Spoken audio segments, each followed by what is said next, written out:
ఏమేమి నేర్చుకున్నామా ఈరోజు? మేడం ఈరోజు స్టార్టింగ్ వేణి చూపించారు మేడం. ఇది వేణి స్టార్టింగ్ వేణి చూపించారు. ఇంకొకటి సెకండ్ వన్ అదే వేణి మేడం, ఇంకొకటి గోల్డెన్ కలర్తో ఏ కలర్ కావాలంటే ఏ కలర్ స్ప్రే చేసుకోవచ్చు అని చెప్పారు మేడం. అండ్ థర్డ్ వన్ వచ్చేసి రోజ్ పెటల్స్తో వేణి చూపించారు.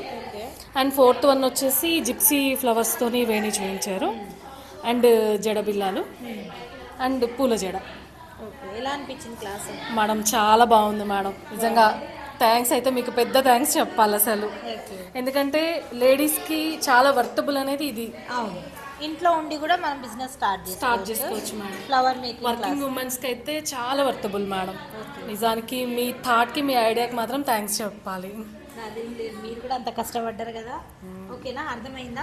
లేదు మేడం, యాక్చువల్లీ గురువులు ఏంది అంటారు కదా మేడం, గురువు లేకుండా ఏం చేయలేము. మీరు మమ్మల్ని ముందుండి నడిపించారు. చాలా బాగా చేసినావమ్మా. ఒకవేళ మనకు మేకప్ ఆర్డర్ ఫస్ట్ టైం చేశాను మేడం, జెన్యున్ గా చెప్తున్నా, ఫస్ట్ టైం చేశాను మేడం. బాగా వచ్చింది. మీరు మేడం మీరు చెప్పడమే బాగా చెప్పారు మేడం. బిల్లలు కూడా బాగా చేసావు. Thank you madam. As a makeup artist కదా నువ్వు, మేకప్ ఆర్డర్స్ వచ్చినప్పుడు కూడా ఇప్పుడు నువ్వే చెప్పుకోవచ్చు ఇది మనకు. Yes madam. ఫ్లవర్ మేకింగ్ కావాలంటే కూడా చెప్పండి, ఆ బిజినెస్ కూడా మీకే యూజ్ అవుతుంది. థ్యాంక్ యూ మేడం, నిజంగా లేడీస్ గురించి చాలా బాగా ఆలోచిస్తున్నారు. ఏది అవసరమో అది నేర్పిస్తున్నారు madam. Thank you so much madam. బాగా చేసావు. Thank you madam. ఫ్లవర్స్ తీసుకెళ్తాను.